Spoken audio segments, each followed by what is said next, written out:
Hello, everybody. Welcome to our first webinar from the Hyve. Today we're going to talk about health data research infrastructures, and we're going to answer a question why they are set up to fail. First of all, let me welcome everybody who could join us live. Thank you very much. And everybody who couldn't join us live and is watching us after the webinar is finished. Some important information: if you want to ask a question during the webinar or leave a comment, there is a chat box on the right side of the screen with a video. And to post in the chat box, you need to be logged in with your Google account. So, important information: to use the chat box, please sign in with your Google account. Okay, thank you very much for joining. Today we are here with the two of us. My name is Irina. I'm the head of sales and marketing coordination team here at the Hyve. And today I have here Kees van Bochove. He is the CEO and founder of the Hyve. Hi, Kees. Thank you very much for joining. It's great to see you here. Sure. And once again, welcome everybody who is with us today. Why don't we just start and dive right into it? First of all, the title: Health Data Research Infrastructures, why are they set up to fail? It's a rather controversial one, right? What do you think about it, actually? Yeah, well, my opinion about this, we discussed it before. I think it's a bit of a strong title, but from a marketing perspective, I'm informed that it will be very helpful to have strong titles, so completely okay with that. And I think we can break it down a bit. Okay, and why don't we start with actually defining what we mean when we say health data research infrastructure, to make sure we have a common language with the audience. Right. Well, let me start by this. There are many policy drivers today for making better use of health data. So if you think about it, there is a massive amount of data about our health, about treatments, about diagnosis, about drugs. But it's quite hard often to share this kind of information for the benefit of researchers and doctors to make decisions. So in the end, when you're treated today in a hospital, you're typically still treated based on guidelines that have been set up and have been formed by research. But there is a big lag between new research coming in and it being applied in practice. Now, health data research infrastructures are set up to change that and to make better use of health data across research and also treatment in hospitals. Okay, I see. I can imagine that the concept is not very new and has been discussed for a very long time already. But what was the first time when you heard some of the decision makers seriously talking about we need to fund such an initiative, we need to start integrating it? Well, funding health research has been, of course, always on the agenda and medical research. But as I said, there are some policy driver in recent years, such as the OECD, which is an organization about economic development, and they put out this recommendation for health data governance. Similarly, from the European Commission, there has been the Precision Medicine, Personalized Medicine Initiative. If I can just give a few examples, you can see them here on the screen. In just the last years, we've seen Genomics England start, recently the Olivus Research Project, the health research infrastructure in the Netherlands. For me, it goes back actually to when I started with the Hyve. When I started with the Hyve, there was the CTMM trade project. What does it stand for? It stands for Translational IT, or Translational IT Infrastructure. So CTMM is the Center for Translational Molecular Medicine, and it was a large funding initiative funded by the Dutch government. And within trade, we had the challenge of integrating a lot of different data types. You can actually see them here on the screen. This is the picture that we drew in the beginning. And that's where I jumped into trade, and that's round about the time when the Hyve started as well. Okay, so can we actually say that one of the first projects, or maybe the first project that the Hyve got involved with, was a health data research infrastructure project? In a way, yes. Although there's big differences between what we're trying to achieve in trade and what now the purpose is, for example, from Hyve. I mean, there's a lot developed in the last 5 years. Can you tell a bit more about that, actually? So how has it been changing? Where is it moving? What are the dynamics between, say, 5 years ago and now in the field of health research, health data research infrastructure? Yeah. So I think when we started with trade, Gerrit Meijer, he is now at the Netherlands Cancer Institute, and he was the PI, the principal investigator of this project.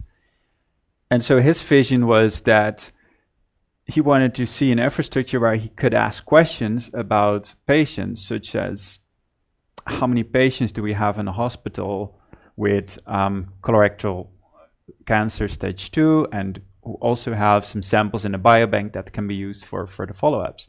And oh, by the way, they might have specific imaging biomarkers. To do that in a hospital, to answer that question today, you'd have to dive into a lot of source systems. It's not readily available. So when Gerrit started talking about this, he said, I would like to see an office suite for translational research, where I can see clinical information, I can see imaging information, I can see information about samples, and I can just use these apps as a researcher in order to inform my research, and also when I work with patient material in order to inform my treatment decisions. Okay, so a sort of tool suite or a toolkit, so to say, of doing all sorts of things with all sorts of data types in all sorts of levels of your organization. Yeah. It is very ambitious. Yeah, I agree. It is highly ambitious.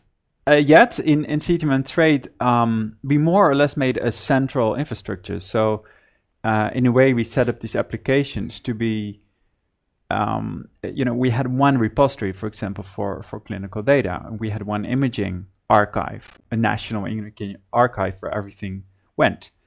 And soon in the project, we discovered that this setup isn't the best setup. First of all, because you have all these hospitals that have their own information system, so you need to link all of them in. But second, also because bringing all the health data of one country on one point together poses huge challenges. So as long as you're talking about one research project, which essentially trade was, I think this setup works fine. And we came away with a lot because we demonstrated that it's possible, right? So in the end of the project, we do have a Transmart instance where I can go in, I can ask these kind of questions. But to do it on a national scale, such as the ambition now is with Hyve, it's not enough. We need to move the, say, central infrastructure that we built in trade to a federated one, where many hospitals can plug in, many researchers can plug in. So it needs a federated infrastructure. And that's maybe an order of magnitude more difficult to achieve.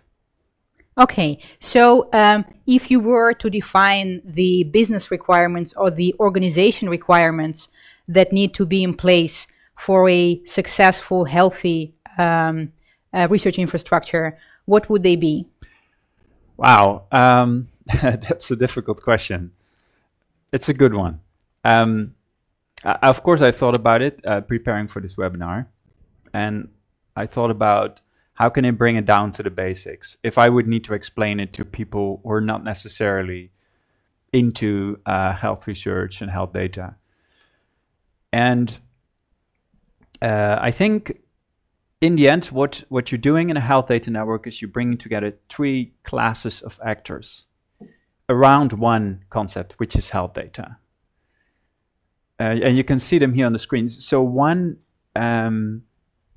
class of data is patient. So patient data, it could be even patient-generated data. I think the patient, or as some people call it, citizen, because it's also about health. As a patient, you want to see your own data, but you also want to control who sees your data, who can access it. A couple years ago, we had this law in the Netherlands where the purpose was to establish a national system for health data, and it failed.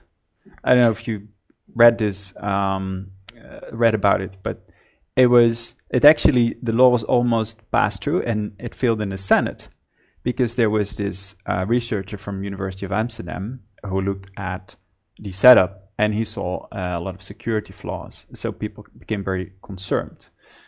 And I think you can see with the GDPR that's coming, there's been a lot of lobbying in the GDPR.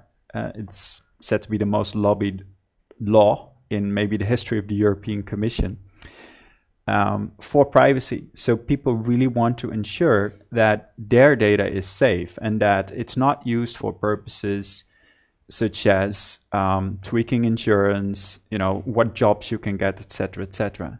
So from a patient perspective, I think that getting access to your data, but also controlling who can access what, is a key purpose. And are there any tools or systems in place for that? So would you say we already have that more or less figured out, or are we still at the beginning? I'd say that we're definitely still setting this up. And right now, one big problem is patients aren't necessarily into health data, and certainly not citizens. If you're healthy, you're a young person such as yourself, you don't necessarily think about health all the time, let alone why would you download an app which you can see your health data or control how your data is being used in studies or research. It's not the first thing you think of. So this is one issue to solve. And then also, you can't constantly bug people with requests for consent, right? There needs to be some kind of balance. So one of the research that's currently going on is about dynamic consent. This means that we're researching the best way and the most optimal way in which patients can give consent for their data, for example, genomics data, data about their medical history, to be used. But at the same time, in such a way that they're not constantly bothered by new requests. And I would say the answer isn't clear yet, because surprisingly, there's been quite little research on this topic, but it's a very hot topic now. So I do expect more in the coming years. It is a hot topic, obviously, because we have our first question actually on that topic. The question from the audience is, how do you deal with the high security zones? Wow, it would be great to have a little bit more elaboration on it from the person who asked the question, but I would like to thank, this is great to have our first question. It's kind of exciting. Very exciting. So the security zones, that could refer to security zones in a hospital. It could also refer to HIPAA. I mean, the laws in the US and in Europe are different. So it'd be great to have some more context on it. Okay, so the person who asked the question, please give us some more context. We'll be very happy to answer the question. So we'll wait for that. And in the meantime, now that we discussed the patient side of things, I see on the slide two more parties actually, researcher and the healthcare professional. So what does it mean, health data research infrastructure, for the researcher? Yeah. So for example, CTMM Trade and also HealthRI and many of the consortia that we discussed are actually driven by researchers. They are definitely feeling the pain in terms of not having access to a lot of data. For example, take pharma companies who do clinical trials. In order to do a clinical trial, you need to figure out what the right population for your trial is, where those patients are, and then you need to contact them, you need to consent them, You need to supply the medicine. You have the right study set up. A clinical trial is very costly. Is very costly to do, and one of the challenges is already identifying the patient population and identifying which hospitals to work with.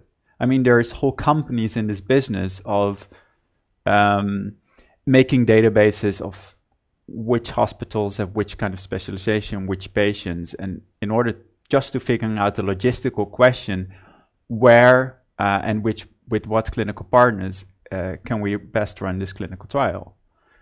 And it's one example of health data that's not readily available, but the research could be much more efficient if some of that data was automated. And what about doctors, medical professionals, or you actually call them healthcare professionals? So what is their part in this research infrastructure? Partly they have the same question like researchers. Two fields that are very hot right now, if you look at the Global Alliance for Genomics and Health, programs like Genomics England, also Health Rhine in Netherlands, SPHN in Switzerland. Hot areas are genomics and then specifically cancer and also rare diseases, right? Why? Because as it's put on the GA4GH website, every cancer is unique. And as a cancer patient, and also as the healthcare professional advising your patient, you'd really like to know, given your specific type of cancer, what is the best treatment? What are the treatment options available to me, and what is the chance that some of them will work, because they have very severe side effects sometimes. So in order to know that, especially because cancers are so unique, you need to have a lot of data. You need to be able to find patients who have a similar genetic makeup in the cancer, and they could be, in Canada or Australia or Japan. And in order to find them, you need a very sophisticated worldwide network. Okay, so what I understand from you is that basically this is why it's called infrastructure. We cannot exclude one of the three parties from this. We need the data from the patients, and we need as much data as possible, actually, because the more data we have, the more cases we have, the more power we have.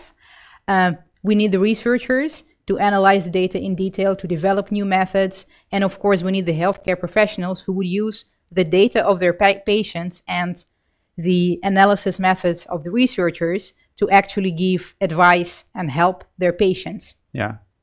Okay. We have our a viewer returning back with some more context. So we were talking about the high security zones, and the context, meaning that some data may not leave the hospital, for example, GDPR, but may be discoverable, for example, German Medical Informatics Initiative. Mm-hmm. Can you comment on that? Sure. Yeah, and that opens up another very hot topic for research right now. So it's true that if you really would like to ensure privacy at the highest level, the only way to do that is make sure that the data, which is privacy sensitive, doesn't actually isn't exposed to outside parties. It could be held by a custodian, such as your healthcare organization, a hospital, and only they will need to access, let's say, the patient level data. So they need to know who you are, but for example, a researcher that wants to use that data for research purposes doesn't need to know who you are, and it doesn't need to know the privacy sensitive information. So a big area which is being researched right now is how can I expose genetic information, which often by nature is privacy sensitive, in such a way that it's not completely copied to the researcher, but they can still run their research. And one way to do it is, if your data is at the hospital, you make a workflow where you actually bring your computation. So your analysis algorithm as a researcher that you would like to run, you bring it to the data, it's being run, and then the answer or the outcome is being channeled back to the researcher. And one of the topics in this research is, what if I want to do a machine learning algorithm which needs data from, say, 10 hospitals in one big matrix, and it would like to run this matrix, which actually consists of 10 patients in Canada and 10 in Australia and 10 in the UK. But I still want to run my algorithm as if there's one matrix. How can you do that? And is there anything, so is this still sort of theory and ambition, or is that actually already being done maybe in some areas of translational medicine or any biomedical sciences? It's, as I said, it's an active topic of research. So, for example, Radboud UMC in Nijmegen, they have the PEP project together with Verily, the Google subsidiary. So, or Alphabet company, I should say. What they're doing is they're taking a cryptographic approach to this challenge. And I mean, it's too early to tell if it can work at scale, but I would say that also given all the research that's now going into blockchain, etc., it certainly within reach. I think we can crack this problem. Whether it can be done at scale and efficiently, and whether we can also change the culture, because many researchers still, give me the data, I will have it, and I will run with it. That's another question. I'm happy that you mentioned blockchains, because that sort of gives me a nice opportunity to ask you about the technical aspects of the health data research infrastructure. Now that we discussed a little bit the requirements from the organization, I'm wondering, are there also any technical requirements that you can actually sort of outline to have a healthy research infrastructure? Sure, yeah. So one of the questions that I had when we started building, for example, Health Orion, building the plans for Elixir NL, was how can we do that? And of course, we had a lot of discussions. We had a discussion just last year in Utrecht about it. And we came with the App Store metaphor that was brought up. So the idea is, let's build a unified national platform for health research, right? Where you have an app store that's, as a researcher, I can go in and I can, for example, build a workflow which would combine genomics data with medical history data in order to make a cancer treatment prediction. I think it's a great concept. However, when I made a presenter, I made this joke, with Admiral, what's his name? Is this Redis? I have to say, I don't remember. He is my favorite character. Yeah. Basically, I said, guys, this is a trap. We should be careful to try and design the super app store for a number of reasons. It's a metaphor, of course, so the metaphors can go wrong. But the App Store does kind of imply that it's easy to use, it's easy to set up, it's universal, which is true for consumer phones. But I think it's not like that for personalized health research, which is a very difficult topic. So if we could have anything close to an iPhone, I would already be very impressed. And more likely, it's going to be like a supercomputer in a building, if you would take the metaphor. So if we would go a little bit deeper, I think the challenge is that what we really need is an infrastructure that's federated, as I mentioned before, right? And one reason that's underlying this is Conway's Law. Do you know Conway's Law? No. Please Okay, tell me. I just put it on the screen. It's a 1968 paper. Quite cool sometimes to read these old papers because they have, I feel they're more like telling a story. They're more free-flowing. But the key from this paper is that he says that any organization which designs a system it will do that. It will design a system, but the design of the system will look like the organization in which those people work. Specifically, it will look like the organization's communication structure. So if I say to a group of researchers, smart people, let's go, you need to build German's new personalized health infrastructure. And I let them do that in a way that they're all together in one building, they're going to do that. They might produce something, but it will not be hooked into the existing structures. So it's probably going to fail, to come back to our title. Yeah, it will be very similar to the organization that is taking place in that particular building, actually, but it will not necessarily answer the question that it needs to answer. But how do you solve it then? Because then I would say the logical next step is to bring together people from different organizations, because they can sort of correct each other and give different feedback, share their expertise. But I can imagine that always possesses another challenge of it's very difficult to make a lot of people agree on one thing. Yeah. So is there a way to solve that? I think it's what you say, right? So what you need to do is a multi-stakeholder approach. And to reassure our viewers, I picked on Germany as an example that was purely hypothetical. I think what all these infrastructures currently are doing is exactly this. For example, in Hyve, this is from the ground up in the Netherlands designed as a multi-stakeholder initiative. So all the university medical centers are in there. There are people representing GPs, doctors. There are people representing patients and patient organizations.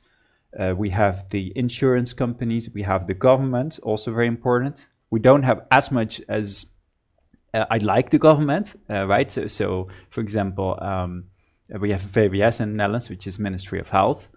I would love to have the Ministry of Health seen driving this.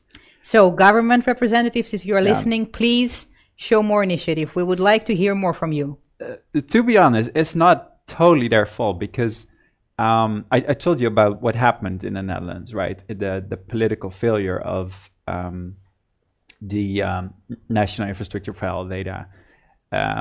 In the view of the public, this is really sensitive topic. So who would want to be the politician that says, I'm going to do this again?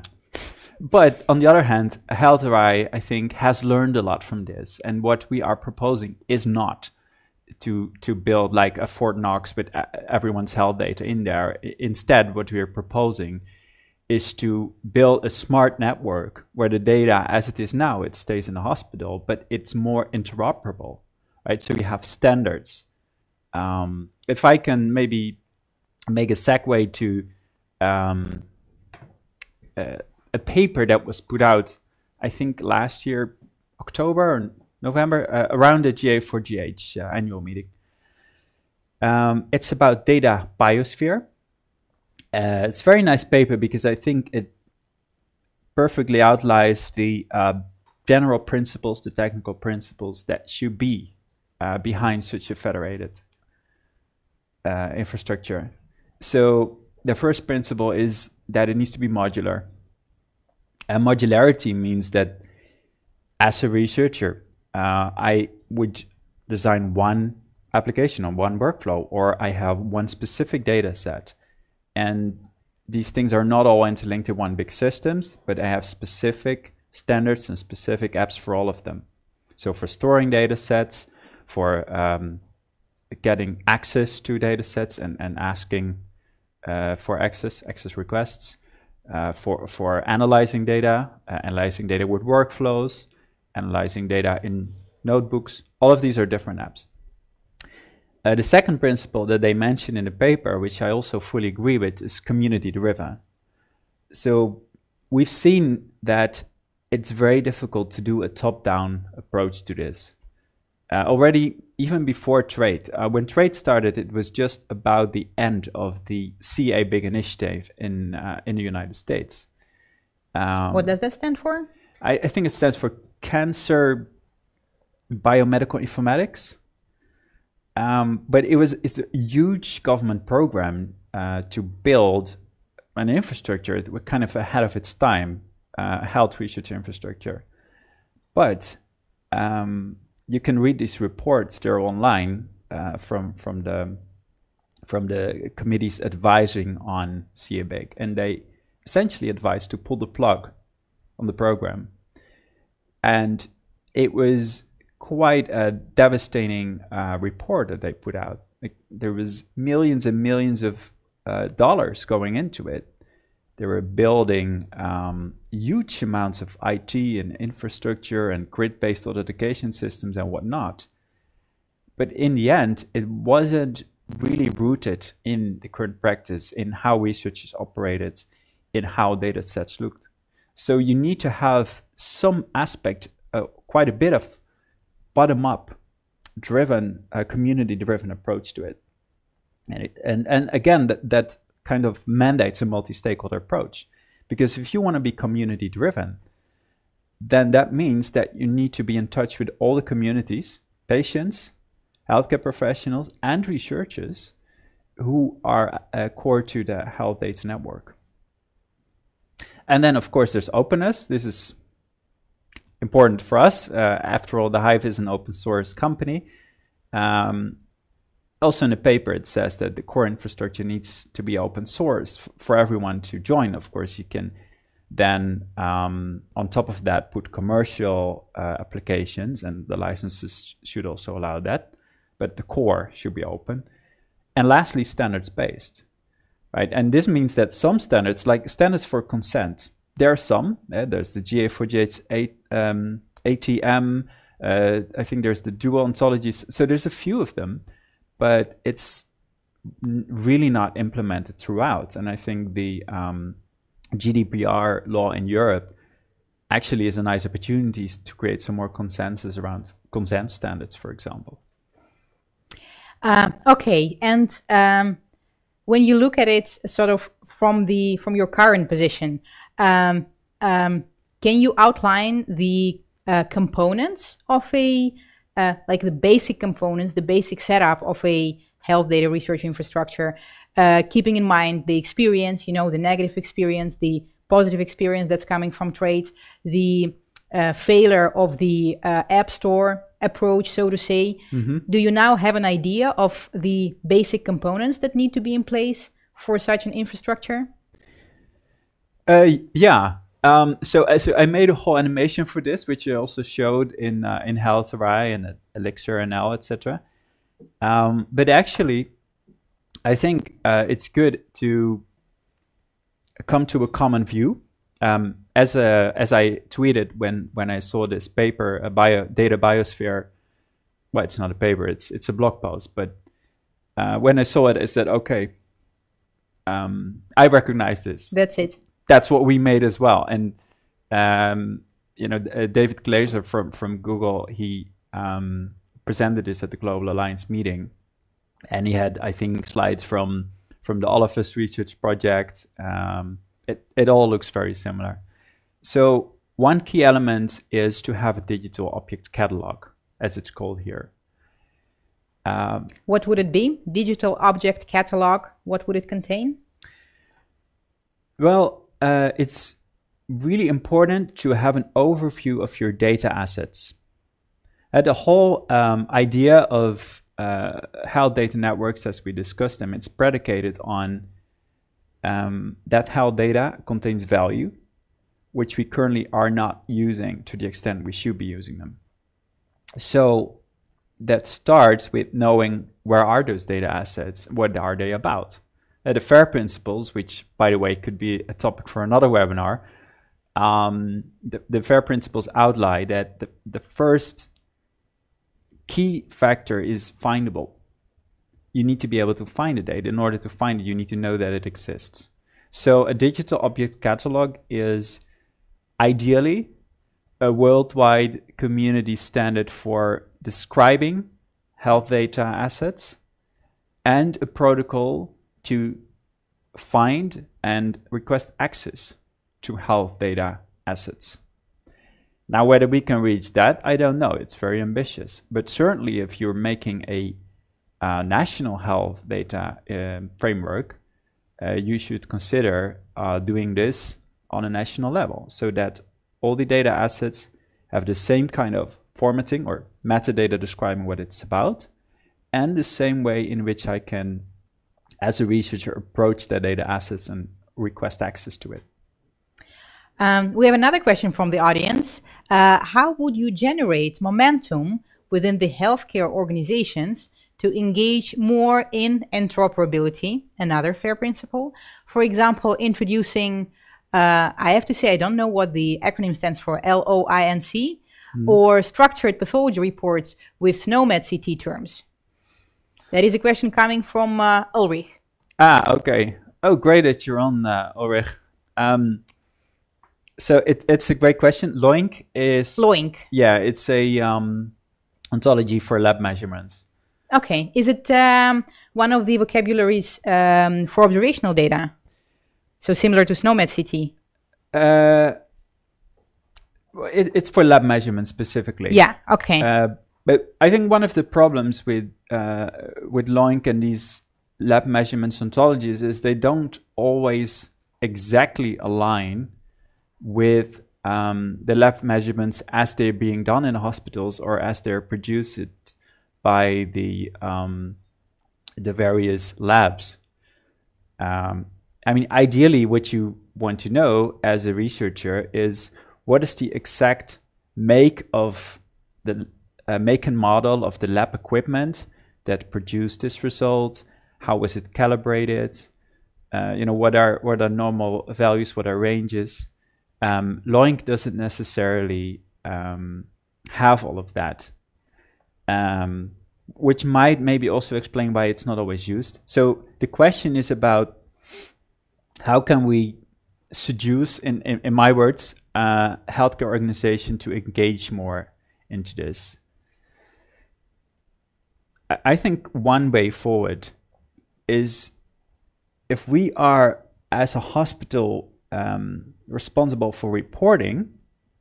So in Germany there is this core data set that always needs to be reported by every hospital for quality measurements. If the hospital needs to provide that, then of course they will start to do it. So that's the stick approach in a way. I think the carrot approach is more that by providing and implementing interoperability in a healthcare system, you can provide better treatment guidance. So the pull mechanism, or the carrot, I think, is more to have great applications, which if your data is aligned with these metadata standards, now I have a way, for example, to use them to better predict health outcomes. I'm not sure if that was much of an answer, Ulrich, but if you have a follow-up or remark, I'd be happy to go into it more. And everybody else, it's really great to see your questions coming live and to be able to answer them. So please ask us more questions. We're very happy to answer as many of them as we can. I have to say, I cannot skip FAIR. Now that we talked about the F of FAIR, you just discussed the I of FAIR. I feel like we have to discuss FAIR principles and the data sharing standards in the context of health data research infrastructure. So what's happening there? What's the status? So the interoperability, what the question is also about, is one of the most difficult aspects. Sorry, first of all, maybe if somebody in the audience doesn't know, why don't we actually define what FAIR means? Okay. The acronym stands for Findable, Accessible, Interoperable, Reusable Data. There are actually 15 principles who are underlying FAIR, and they were published in a Nature Scientific Data article in 2016. So you can look that up. It's called FAIR Data Guiding Principles. So it's really recent. It's really new. It's not only 2016, so it's about 1.5 years ago. Yeah. the term is new.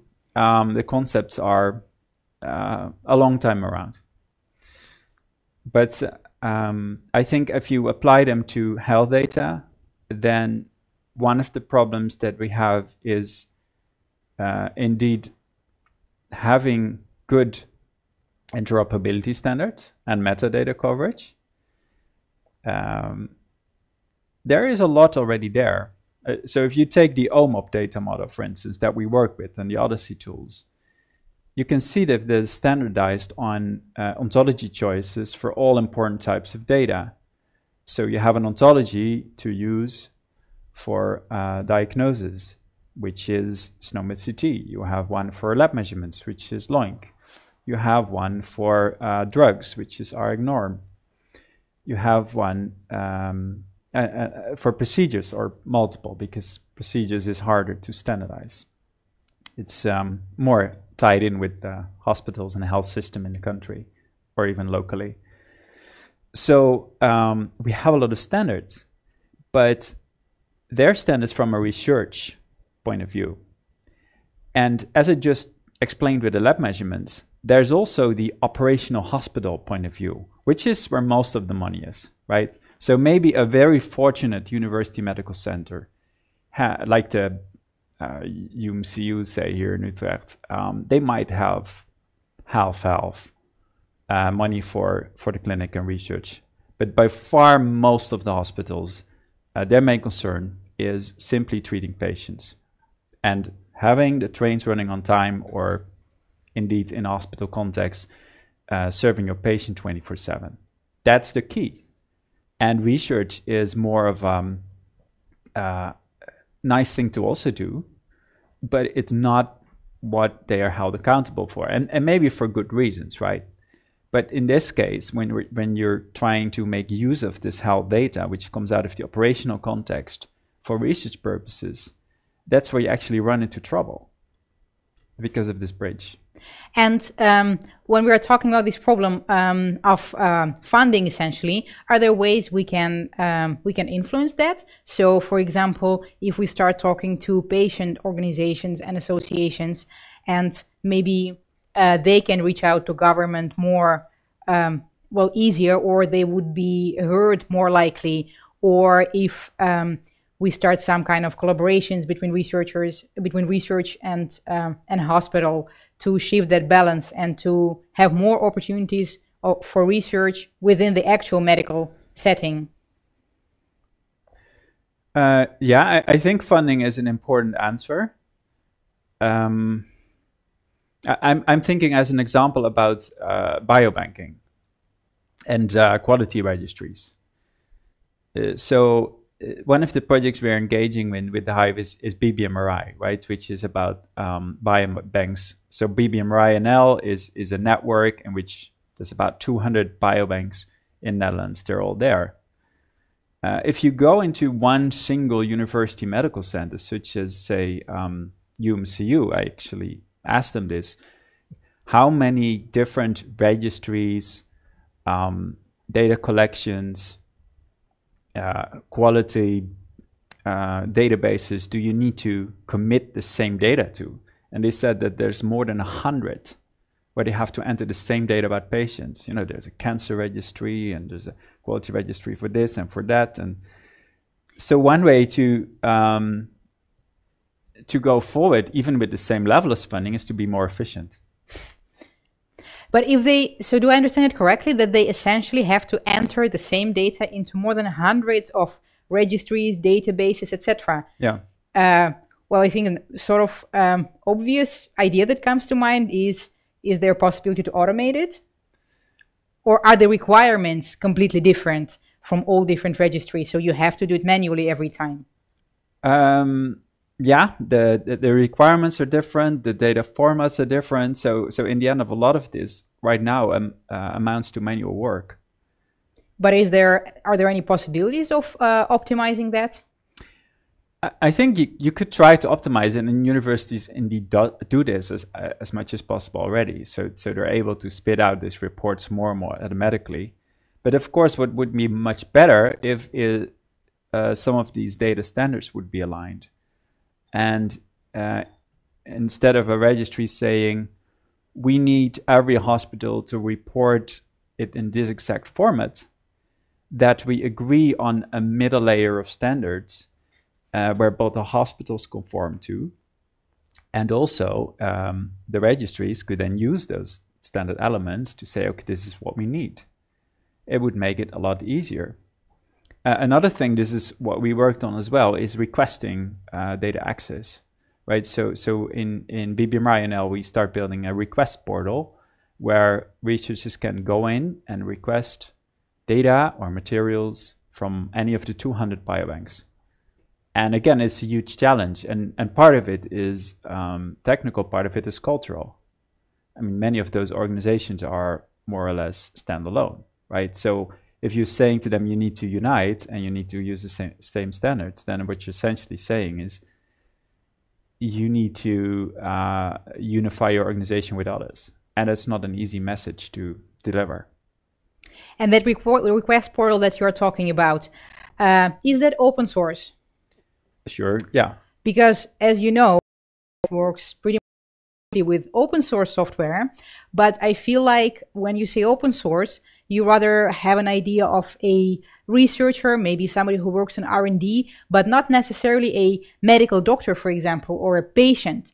But they are also a big, important, essential part of the health data research infrastructures. So I'm wondering, what's your experience of using open source solutions for in this context for these infrastructures? And if you have seen any resentment, or everybody is actually open and happy to use open source solutions? Well, as I also alluded to with Data Biosphere, I think that more or less the default by now, certainly for core infrastructure, is standard-based and also open source. And open source has a lot of advantages, right? So there is the traceability, it's the ease of adapting to it, that no license costs, so it's much easier to structure or to start, for example, from an academic group easily with playing with the tools without having to commit to a license budget or things like that. And when you are involved, well, first let me ask you if you are involved in any of these health data research infrastructures at the moment. Sure, we're involved in multiple of them at the Hyve, yeah. And from what you see, do you rather see this multi-stakeholder approach also reflecting in multi-vendor solution, or is it usually that the organizations have a very careful process of selecting a vendor, but then go with one vendor for all the components, for the development of all the components, for the whole infrastructure? Well, honestly, I don't think there's one company in the world that has all the expertise to build a system as comprehensive as we just discussed, right? So it will need to be a multi-stakeholder effort. So what you could do, though, is what's very key is the standards that are underlying these systems and the interfaces.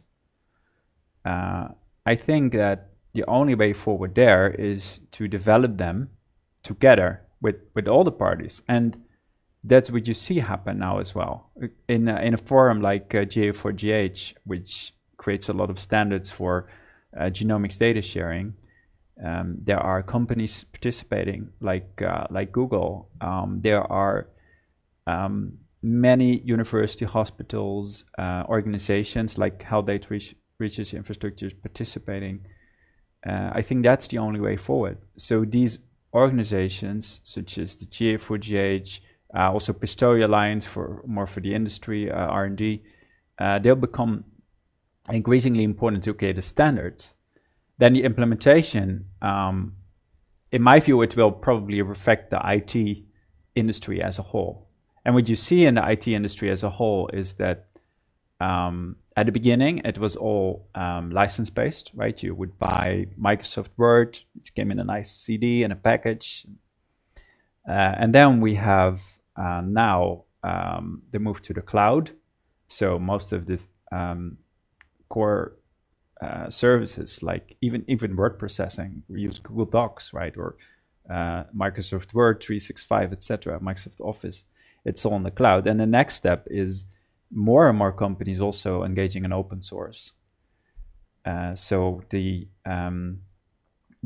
open source based developments are, if you look at the GitHub statistics, for example, completely exploding. I mean, I've been in open source for a long time, but just looking at the GitHub statistics of 2016, 2017, there's an enormous surge in now actually developing software as open source. And this will happen in health data as well, especially because of all the academic involvement and government funding.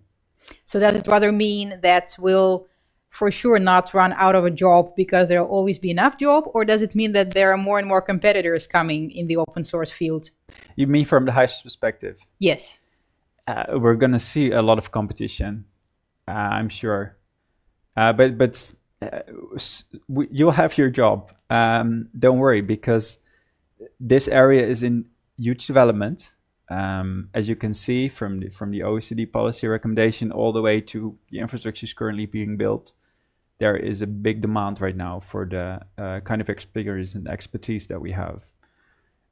Plus, the open source involvement means also that from a career perspective, if you are familiar with those tools, even if it's not at the Hyve, you can still find jobs on in other companies as well, right? That's the beauty of open source, is that right now, most of the data scientists are more into R and Python than in proprietary software like SAS.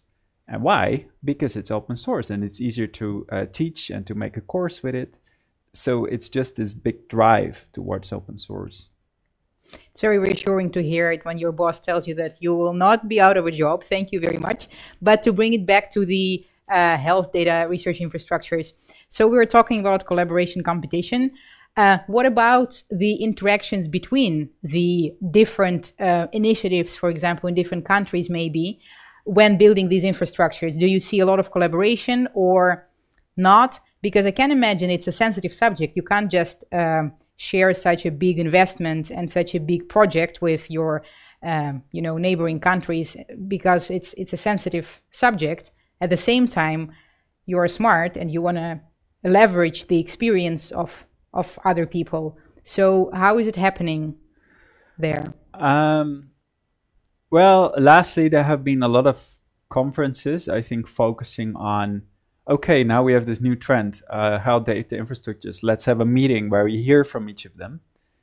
The next step will probably be to set up some real specific collaboration on specific topics, like standardization of lab measurements, or how do we deal with this huge problem of setting up a digital object catalog, which is, not all that simple, or workflows, right? This is another topic where I think, is it the Global Alliance or Pistoia, or I think it's the Global Alliance. They have a list of 160 different workflow languages.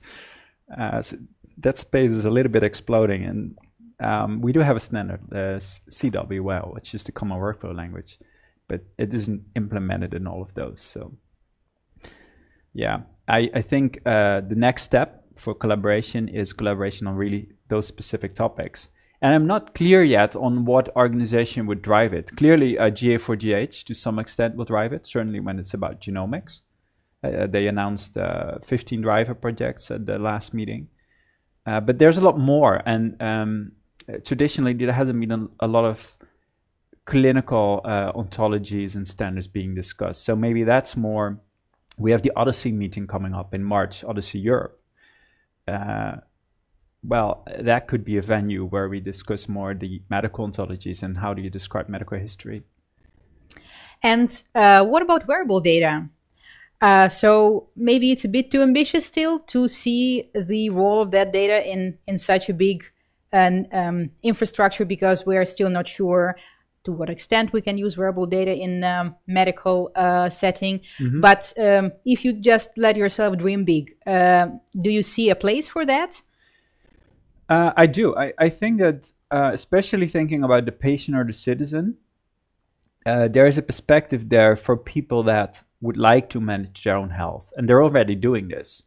Currently, this is a highly fragmented world, right? So if you go into an app store and you look for medication diary or something like health data tracking, you'll find hundreds of apps.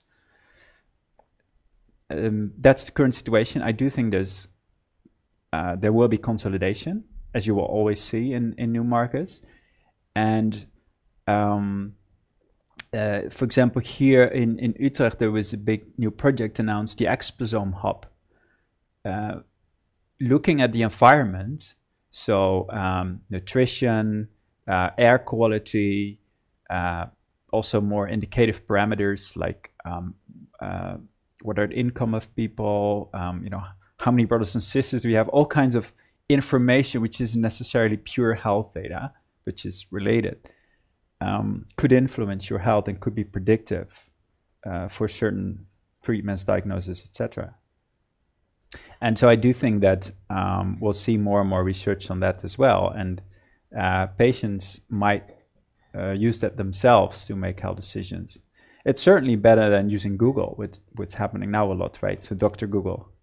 Yeah, and probably it would also help to move from curing to preventing, right? That's another trend we see, of course, that everybody's talking about. How do we actually stop treating and try to take a step back and get to a situation where we don't even have to treat because we can prevent? Yeah, it's good that you bring it up. Of course, what that would also entail and need is a complete overhaul of our societal thinking and infrastructure when it comes to health and treatment. What I mean by that is right now, as you can see, for example, from the Dutch word ziekenhuis, it means a place for sick people. So our health system is mostly focused on treating people that are sick. It's not necessarily to set up to prevent disease. If we want that, then we also need to change the incentive and the funding streams. So insurance companies who right now insure against disease, they need to start